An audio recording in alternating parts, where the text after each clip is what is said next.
Olá, estamos de volta com o tema é Direito. No programa de hoje, eu convidei o presidente da subseção local da Ordem dos Advogados do Brasil, o meu colega Dr. Péricles Lamartine Costa, para nós conversarmos sobre o papel da OAB perante a sociedade. Não só perante a advocacia, mas perante a sociedade. A OAB ela tem desempenhado ao longo da sua existência uma atividade social, comunitária, política de muita relevância no país. E hoje nós temos um novo presidente em Santa Maria, na subseção, que é um novo presidente, mas um antigo dirigente, porque há tempos já integra a direção local da subseção da Ordem dos Advogados do Brasil, que é o Dr. Péricles Lamartine Costa. Seja bem-vindo ao programa, Péricles. Muito obrigado, meu dileto colega, Dr. Sérgio Blatz, também um ativista, um militante das causas da ordem e, portanto, também da cidadania, nosso conselheiro estadual por diversos anos e um grande colaborador da subseção de Santa Maria.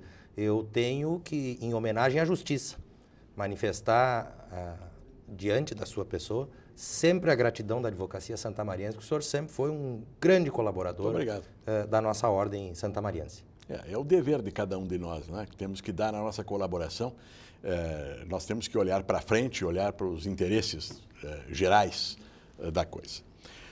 Mas, meu presidente, ser presidente da subseção de Santa Maria, como é que é a relação com os advogados de maneira geral? Os advogados, eles compreendem a ordem? Os advogados participam da ordem?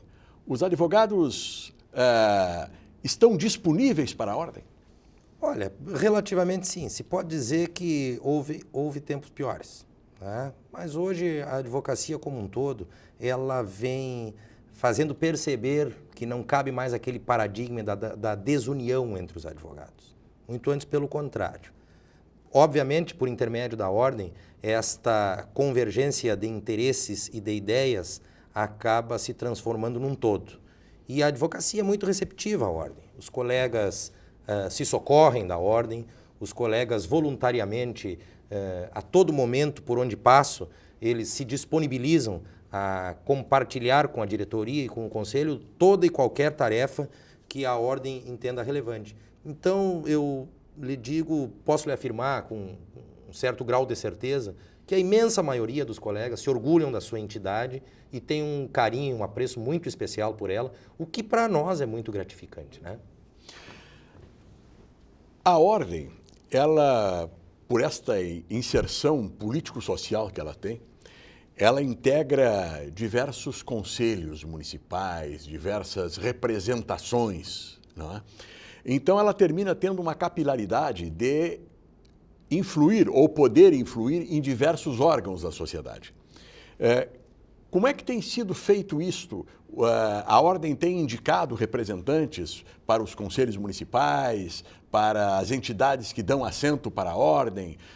Eu soube, por exemplo, que ultimamente a ordem, inclusive, está com assento junto ao Fórum das Entidades Empresariais de Santa Maria. Justamente, em verdade, a ordem já faz 12 anos, né, que está com assento no Fórum das Entidades Empresariais, dentre outros tantos, para que o senhor tenha uma ideia, são 30 conselhos ou entidades ou órgãos, né, que a ordem é conclamada a participar, a opinar, às vezes tecnicamente, às vezes como membro efetivo, nas questões mais diversas que o senhor imaginar, e que a comunidade também.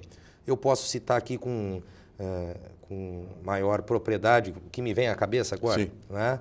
Conselho Municipal da Mulher, Conselho Municipal do Idoso, Meio Ambiente, agora mais atualmente a Ordem é uma das entidades que participa de um fundo junto com a Prefeitura Municipal e a Cruz Vermelha, justamente na senda de angariar fundos oriundos de doações de pessoas de natureza física ou jurídica em prol de sobreviventes e de parentes de sobreviventes de todo esse drama que vivemos. Então a Ordem tem esta capilaridade, tem esta influência, primeiro por uma questão de respeitabilidade histórica, que a Ordem conquistou com justiça. Mesmo antes das batalhas dos anos 73 e 76, com relação à época da ditadura militar, e que permeia todo esse sistema da Ordem dos Advogados do Brasil, que trabalha unido, que trabalha convergente, desde o seu Conselho Federal, as seccionais que, para o leigo que queira nos entender, representam as ordens estaduais e, por fim, aqui que acabam, né, se capilarizando pelas subseções. Então, nós temos um trabalho programático, ostensivo e abrangente, né? Então, isso mostra que a ordem ela não olha para dentro da advocacia tão somente, ela olha para fora, que era aquela colocação que nós fizemos inicialmente. Agora, no que tange para dentro da advocacia, né, uma das questões que há um certo ressentimento, vamos dizer assim, dos advogados do interior, é no que tange ao atendimento que a ordem dá ao interior em relação à capital, né? Então, especificamente, por exemplo, na capital nós temos muitos cursos que são oferecidos. E esses cursos, eles foram colocados ou disponibilizados online para serem assistidos nas subseções. Qual é a recepção ou a receptividade que as subseções têm tido do grupo de advogados militantes de participar desses cursos que a ordem oferece gratuitamente online para o pessoal assistir? Eu partiria dizendo o seguinte: essa insurgência com relação à capital e ao interior, ela é legítima, certo? Não que exaustivamente eu possa dizer que ela é justa. Efetivamente, existem benefícios que a ordem disponibiliza aos advogados de Porto Alegre, que nesse passo seria impossível disponibilizar a todos os advogados do interior. Mas isso tem alguma explicação também. Nós temos que perceber que 50% da advocacia gaúcha se encontra em Porto Alegre ou na grande Porto Alegre. Então, já por uma questão numérica, nós temos que homenagear esta maioria que é ostensiva. Ao mesmo tempo, nós temos que ver que apenas uma estrutura em Porto Alegre bem montada atende a inúmeros colegas. De outra banda, se nós formos olhar onde a ordem possui sede, onde a ordem possui funcionários e estrutura disponível e, logicamente, cara, né, ela acaba se esparramando, se espraiando, como diria o Olívio Dutra, por N rincões que, por vezes, nem o Poder Judiciário chega. Há locais que a Ordem dos Advogados do Brasil tem a sua sede disponível ao advogado com uma mínima estrutura de funcionário, telefone e material de escritório para execução do seu serviço, em que o Ministério Público não está, por exemplo. Que a Defensoria não está. A Defensoria não está. Veja bem, a Justiça Federal, a Justiça do Trabalho não está. A Ordem está lá. Então, de um modo ou outro, este cobertor que nós entendemos é curto, ele acaba por alcançar também o advogado do interior, às vezes, inclusive, com mais custo do que aquele da capital. Mais propriamente com relação a estes cursos. Sobremaneira, os que a Escola Superior da Advocacia disponibiliza, nós temos uma peculiaridade aqui em Santa Maria. E aí eu avoco esta culpa exatamente para nós, diretoria aqui de Santa Maria, que não podemos dispor de um espaço apropriado para o advogado. O curso está à disposição, certo? A matéria tratada, ela é relevante, mas efetivamente nós nos encontramos ainda em fase de construção, de negociação, de uma obra, de uma sede nova, que ora está parada, ora está sobre, digamos, não diria litígio, mas sobre um determinado atrito, mas que agora está retomando o seu bom termo. E eu tenho certeza que a partir do momento que a ordem puder disponibilizar ao advogado um espaço condizente com a importância da matéria, com a assiduidade que o curso demanda, isto vai ser retomado de forma natural. Eu trago avoco esta responsabilidade e uma das nossas intenções é essa. De médio a longo prazo, quero crer eu que em médio prazo, com um otimismo sensato, nós teremos disponível para os advogados Santa Maria, da região central do estado, um espaço que dirima esta questão de esvaziamento desses cursos. Já que foi tocado no assunto, vamos abordá-lo, porque isso também é de interesse da grande massa de advogados de Santa Maria. Nós temos quantos mil advogados hoje inscritos na ordem? Inscritos em Santa Maria, ele é um número variável, porque a toda semana chegam carteiras, mas eu posso assegurar aqui que mais de 2.000 advogados. Então nós temos mais de 2.000 advogados em Santa Maria, considerando advogados aqueles que são inscritos na ordem, que têm inscrição na ordem, né? Eu não estou considerando os que atuam efetivamente. Né? Exatamente. Provavelmente desses 2.000 e poucos, talvez uma metade viva da advocacia, né? Eu acredito até que não chegue a 40%. Tu acredita que não chega a 40%? Não chega a 40%. O percentual daqueles advogados aptos a advogar que vivam da advocacia. Exatamente. Mas advogam esporadicamente aqui? Advogam esporadicamente. Um exemplo muito simples que nós temos, por exemplo, seria a Justiça do Trabalho. Né? A Justiça do Trabalho ela é muito simples de ser setorizada e saber quem atua lá. Nós não juntaríamos 200 advogados que atuam na Justiça do Trabalho. Ah, seguramente não. Seguramente não. Agora, já na Justiça Comum é mais difícil de identificar isso aí, devido à ampliação da competência da Justiça Comum. Eu diria que na Justiça do Trabalho, acho que não junta 100. O senhor acha? Porque ali são praticamente repetidas as pessoas que estão ali. Exatamente, exatamente. Mas, retomando essa questão, a questão da sede, nós temos 3 minutos para encerrar esse primeiro bloco aqui. A questão da sede, a nova sede, ela teve alguns percalços, como foram ditos? Há uma expectativa de médio prazo? Sem dúvida alguma, as nossas conversações estão muito boas. Nós chegamos a bom termo com a empresa contratada, com a tomada de preço pretérita, né?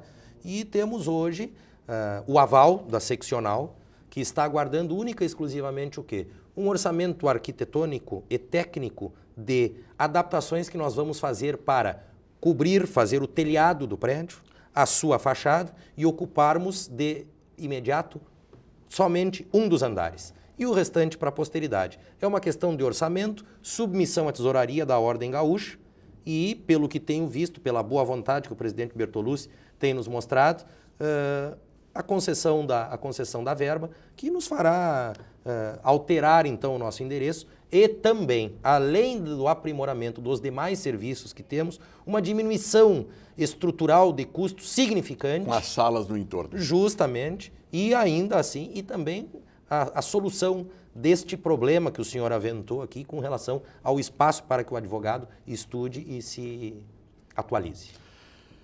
Eu estou conversando com o presidente da subseção da Ordem dos Advogados do Brasil em Santa Maria, o Dr.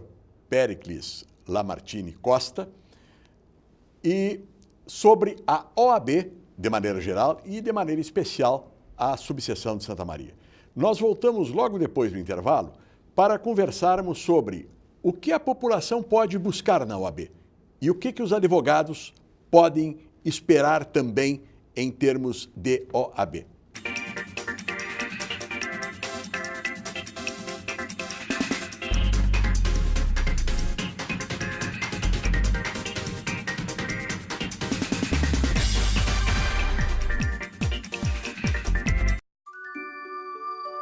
Existe um lugar onde eu me sinto muito feliz, porque eu brinco, dou risada, aprendo coisas novas e tenho um monte de amiguinhos. Alguns contos de fadas são reais e precisam de você para traçar um final feliz. Entre em contato conosco e saiba como ajudar.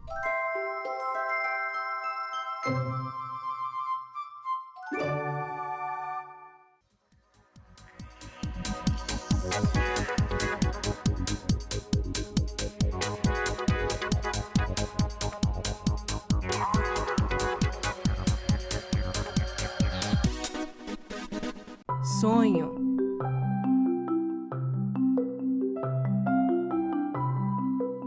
Esperança. Realização.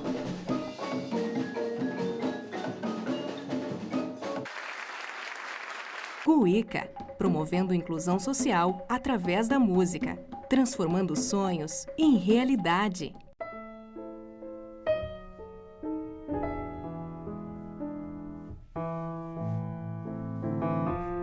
A ONG Royale está mudando a vida de muitas meninas carentes através do balé.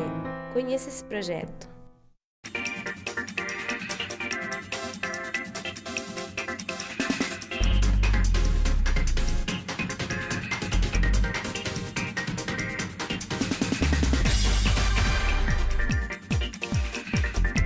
Voltamos com o tema direito. O meu convidado de hoje é o Dr. Péricles Lamartine Costa, presidente da subseção da Ordem dos Advogados do Brasil de Santa Maria. Nós conversávamos, Dr. Péricles, sobre a OAB inserida na comunidade. tem determinadas questões que envolvem a justiça, que envolvem direitos e que, eventualmente, o cidadão não sabe a quem recorrer. Ele pode ir à OAB, levar a sua queixa, a OAB pode encampar algumas campanhas, pode encampar algumas ideias a respeito de interesses genéricos da população, não específicos de mas na defesa de prerrogativas, na defesa de direitos que são sonegados pelo serviço público ou por mesmo entidades que deveriam prestar esses direitos? Sem dúvida alguma, esta é uma das obrigações constitucionais da Ordem dos Advogados do Brasil. Exemplos muito claros que temos desta vocação voluntária e gratuita para a cidadania brasileira, a toda hora emergem de um trabalho nacional da Ordem. Nós podemos citar aqui a Lei da Ficha Limpa, que afinal de contas era uma demanda da população brasileira de décadas e que, se não fosse pela Ordem, não nasceria de outra instituição. Está aí outra bandeira nascida, talvez, ou certamente com a participação do senhor, doutor Sérgio Blatz, aqui de Porto Alegre, da nossa sede em Porto Alegre, saiu a proposta de emenda constitucional para que se extirpe da vida política brasileira o voto secreto dos legisladores, nossos representantes em qualquer grau. É uma batalha que a OAB encampou e chamou para si e que, se não fosse a Ordem, não sairia de nenhuma outra instituição.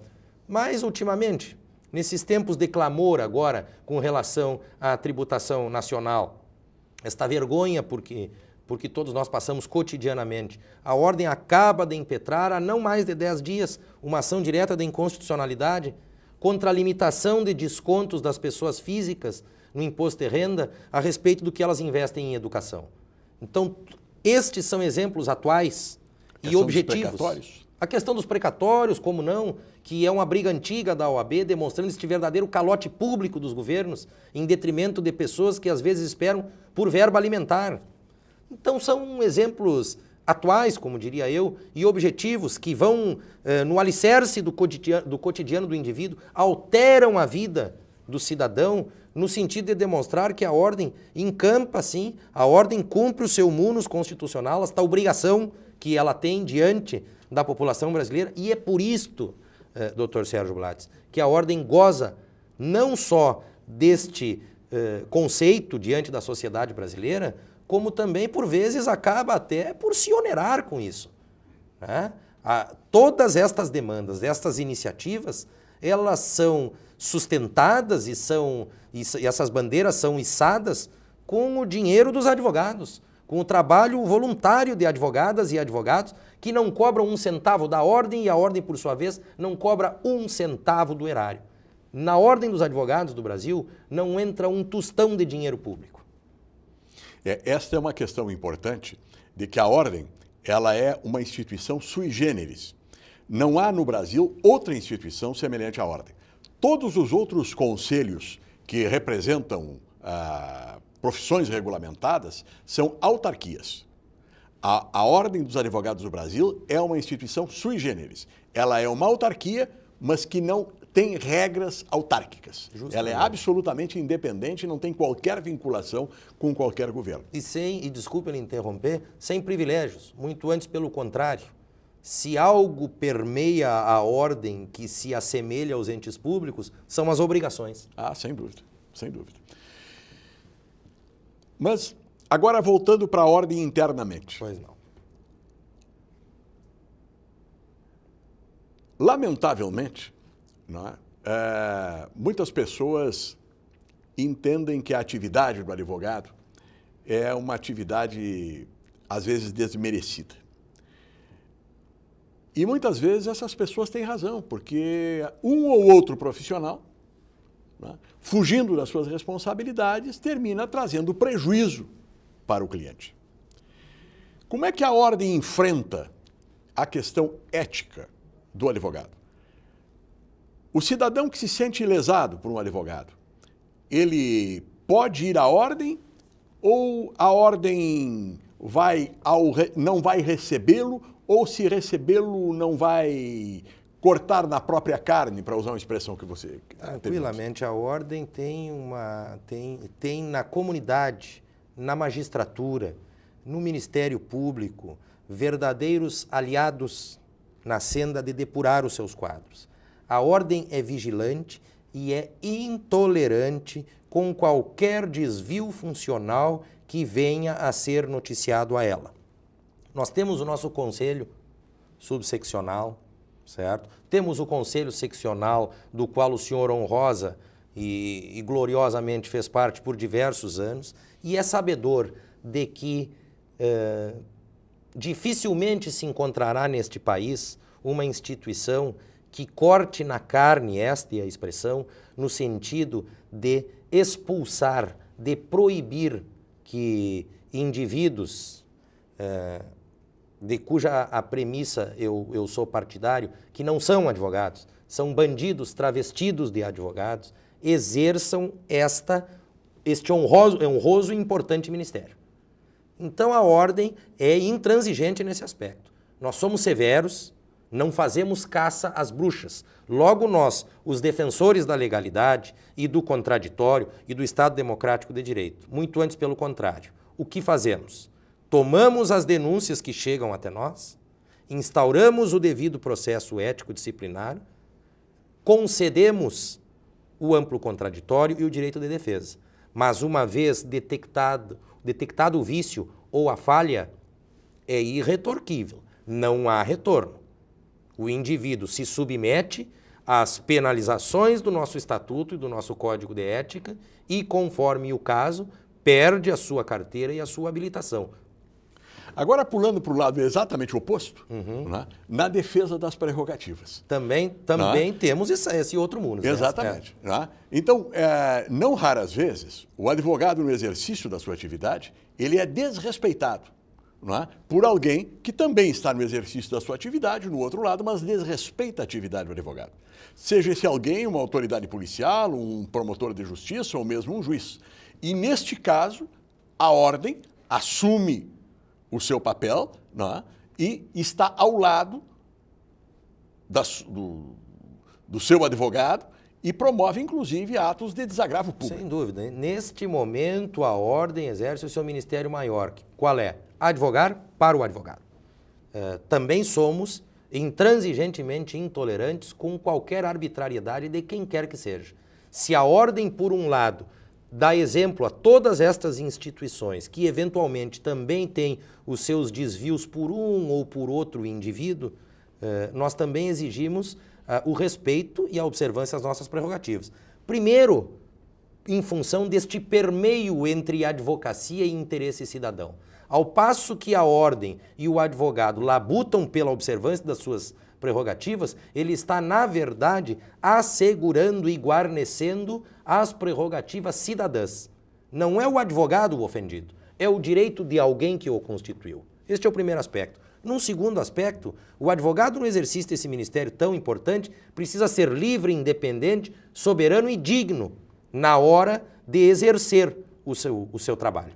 Para isso, também age o nosso Conselho Subseccional, mais especificamente a Comissão de Defesa e Assistência das Prerrogativas, que tem hoje dois braços só no Rio Grande do Sul. No nosso caso, em Santa Maria, uma comissão local, composta pelo Dr. Christian Pacheco Bertoia e pelo Dr. Sandro Dutra Trentin. E a CEDAP estadual, que é quem guarnece tecnicamente e às vezes até moralmente, certo? Dando o amparo, digamos, até psicológico para a advocacia. Do desagravo, as mais diversas representações, nós temos N exemplos. Mesmo aqui em Santa Maria já tivemos desagravos públicos contra julgadores que tiveram uma conduta inadequada diante da advocacia e hoje temos representações pública e notoriamente conhecidas no âmbito da ordem, como também da própria comunidade. Nós temos aí um procedimento que com a maior tranquilidade estamos promovendo com relação a um juiz de vara de trabalho aqui de Santa Maria, não para que ele seja atacado, para que ele seja lesado, mas pura e simplesmente para que de uma vez por todas as atitudes com as quais nós não nos coadunamos, tampouco nos conformamos, sejam objeto de apreciação pela Corregedoria do TRT da 4ª Região. Se a Corregedoria do TRT da 4ª Região achar que as condutas sobre as quais nós reclamamos são adequadas, não há problema. Nós temos uma segunda instância, que é o Conselho Nacional de Justiça, e lá em Brasília nós temos agora a Procuradoria Nacional de Defesa das Prerrogativas, que não por acaso hoje é presidida por um santamariense, Dr. José Luiz Wagner, nomeado agora em janeiro para o MUNOS. O Dr. José Luiz Wagner, que está com escritório também no Amapá e é conselheiro federal da OAB, representando o estado do Amapá. Justamente. E tem o seu escritório, a sua matriz aqui em Santa Maria. Mas agora nós estamos numa TV universitária. E nos cursos de Direito há um frisson quando se fala em exame de ordem. Eu sou um defensor de exame de ordem. Talvez eu possa discordar da forma do exame de ordem, isso ou aquilo, mas sou um defensor de exame de ordem. Se nós não tivéssemos um exame de ordem, eu não sei qual é a posição do presidente, né? Mas se nós não tivéssemos um exame de ordem, qual seria o quadro hoje da advocacia no Brasil? Inominável. Não sei lhe dizer quais seriam as cores desse quadro, mas certamente a situação seria bem mais grave do que já é, inclusive com o exame de ordem. Falamos a mesma linguagem. O exame de ordem, ele é um instrumento de exame de proficiência e que tem os seus padecimentos, as suas vicissitudes e os seus defeitos. Mas é o único instrumento que temos para uma mínima qualificação. Eu tenho para mim, pessoalmente, que o exame de ordem não mostra, afinal de contas, quem é o advogado excelente, plenamente qualificado e pronto para o exercício desse ministério. Mas tenho certeza, a contrário senso, que o exame de ordem mostra que aquele que não passa num exame simulatório absolutamente pode advogar. Até porque o exame de ordem precisa ser temido porque ele é complicado. Porque bem mais complicada e séria é a advocacia. O exame de ordem, como diz o gaúcho, é cisco perto do cotidiano a que um advogado é submetido. Porque o advogado, quando está trabalhando na defesa de um cliente, ele está trabalhando com a liberdade do cliente ou com o patrimônio do cliente. A honra, a dignidade, a saúde, a vida. E qualquer tropeço nisto aqui é um tropeço monumental. Ele é funesto para a vida de qualquer indivíduo. Mesmo a saúde. Hoje, as pessoas precisam entender que, por vezes, e não são poucas as vezes, eu só não admito dizer que é a maioria, mas muitas das vezes, as pessoas só têm a internação hospitalar por força do trabalho de um advogado. Ou obter o remédio. Exatamente. Desde isso. Então, não é possível, né, que nós outorguemos esta prerrogativa, esta responsabilidade a pessoas despreparadas minimamente. Meu caro amigo Péricles Lamartine Costa, muito obrigado por ter atendido o nosso convite, presidente da subseção da Ordem dos Advogados do Brasil em Santa Maria. Acolheu o nosso convite para estar aqui conversando conosco, com os nossos telespectadores, sobre estas atividades de ordem, como nós, advogados, referimos. O nosso programa vai ser reprisado logo mais às 0h30 e você também pode assisti-lo através do canal Unifra Online no YouTube. A qualquer momento ele estará sempre à disposição. Muito obrigado, Péricles, muito obrigado aos telespectadores e até a próxima terça-feira, às 11h30.